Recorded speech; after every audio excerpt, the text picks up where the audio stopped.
Nah, di sini saya akan menjelaskan jaringan otot. Jaringan otot adalah jaringan yang tersusun atas sel-sel otot dan bersifat lentur. Otot memiliki macam-macam, ada 3. Yang pertama ada otot polos. Otot polos terbentuk gelinding pipih beruncing pada ujung. Benkinya sadu di tengah, kontraksinya lambat. Yang ketiga ada otot lurik. Otot lurik berbentuk silinder, inti lebih dari satu di tepi, kontraksinya cepat. Yang ketiga ada otot sel. Otot sel bercabang dengan inti di tengah atau di tepi. Kontraksinya ritmis, terus-menerus, terletak pada dinding jantung.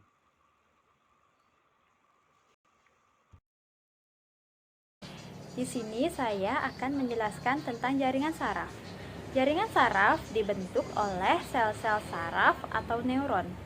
Secara struktural, jaringan saraf terdiri atas dua jenis sel. Sel saraf atau neuron, yang umumnya memiliki banyak cabang panjang, dan beberapa jenis sel glia yang memiliki cabang-cabang pendek, menyangga dan melindungi neuron, dan ikut serta dalam aktivasi saraf, nutrisi saraf, dan proses pertahanan susunan saraf. Sel neuron terdiri atas beberapa bagian, yaitu yang pertama dendrit, yaitu penjuluran ke arah luar badan sel yang berperan sebagai penerima sinyal atau impuls.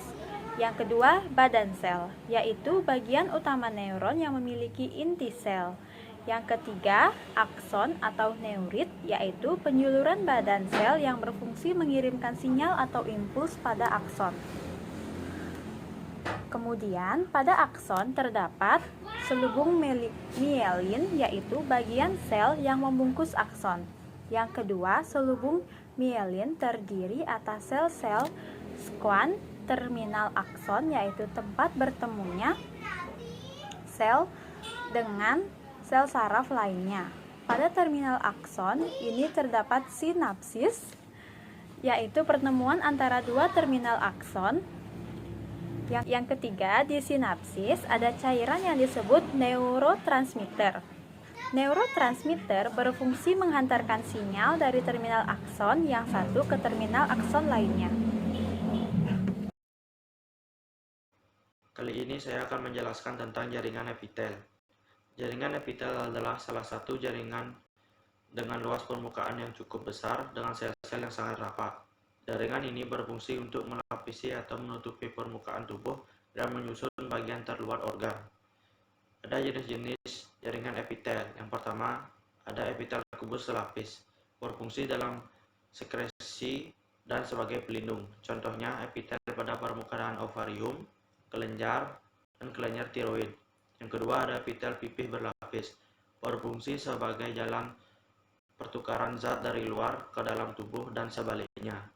Yang ketiga ada epitel silindris selapis, berfungsi melancarkan proses sekresi dan perlindungan organ. Epitel ini biasanya hanya terdapat pada tubuh pria.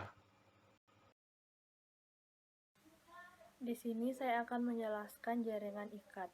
Jaringan ikat yaitu jaringan yang memiliki fungsi untuk mengikat serta menyokong proses jaringan yang lain. Penyusun jaringan ikat yaitu sel yang tersusun dalam suatu matris ekstraseluler dan tersusun menyebar. Jaringan ikat dibedakan menjadi 3, yaitu jaringan ikat sejati. Jaringan ikat sejati terdiri atas jaringan ikat longgar dan jaringan ikat padat. Jaringan ikat longgar mempunyai komponen penyusun sel yang lebih banyak dibandingkan serabut atau serat.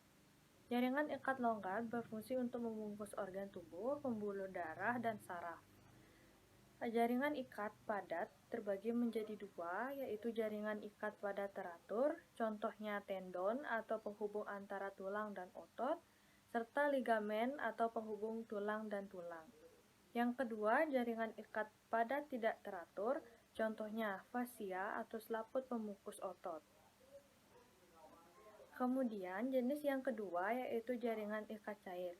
Berbeda dengan jaringan ikat padat, jaringan ikat cair terdiri dari jaringan darah dan limfa.